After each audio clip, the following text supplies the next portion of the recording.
this video, I want to show you tracing and cutting out the Statue of Liberty. Now, I already went ahead and traced it out of the scraps of paper that I'm using, but I do want to point out that at the top of the statue here on the top, I do recommend just slowing down just a little when you're tracing it out. These are a little bit more delicate here, and so you'll want to make sure to slow down just a little and then get all of that detail in, up at the top of that design.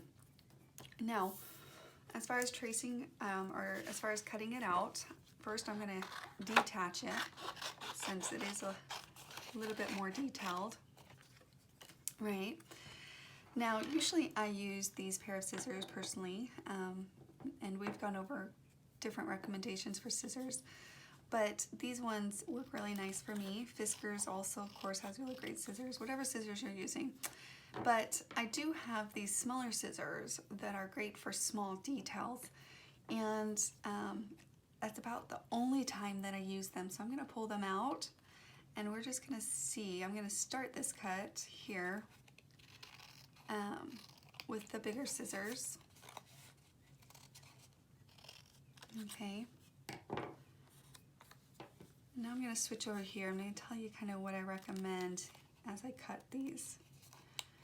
And the difference really between the small and the big is that the small ones have a little bit, I don't know what you'd call it, less of a bite, I guess, meaning that the top is not as long, so you don't feel like you have to cut through. So for example, when I'm cutting down on this, see how I can really extend out on my cuts, right? Which works for long cuts, elongated cuts. But when you're going to short detailed cuts, that's the best way I can think of explaining it. It's just that the smaller scissors are great for smaller detailed cuts. And so, like for example here at the top, I'm just gonna do a little snip in, like so. And let me switch back over to these big scissors. Again, if you keep it right there at the point, I guess it's not much of a difference. If you have small detail scissors and you prefer them for small detail things, you can absolutely, but the more I play with it, I don't feel, well, see, that was a little bit bigger to get around that corner. Okay. So I'm going to do this side with the big scissors, and then I'm going to do the other side with the small scissors. And up here at the fire, it has a lot of detail. I don't think it makes quite a difference. I think when we ink that up, it's really going to tell the difference here. I mean, I do feel like I have a little bit more control with the smaller scissors going in such specific spots of my cuts. So I guess in some ways these smaller scissors are great for details. But either way, I was able to do it personally. And then of course we're going to ink the edges here. Now when you're inking these, you want to make sure that you give it a little bit support. So I am going to put my finger behind that and then just kind of dab on top of it. And the same thing here. You don't want it to bend your paper too far, so I would recommend supporting that as much as you can with your thumbs.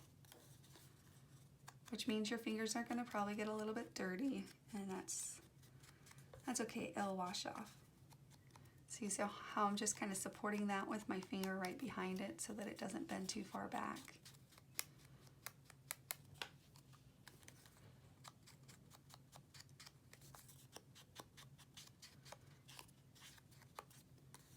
There we go. That inking really does clean up all of those detailed spots because they were looking a little rough at the top, but you really need to just add some ink behind that. So again, I'm just keeping my fingers behind to help support that as I ink that up. But once it's inked, it's pretty great. You can see that it just kind of gives it a nice clean look. You could even add a little speckle or glitter around the edges just to kind of glam it up if you wanted to. Maybe I'll play around with that, or maybe even adding a little white pen around it. I did add a little bit of stickles right here at the top of this design, and I think it actually adds a really fun element to this specific shape. Now I just need to wait till it dries and then of course finish up my page.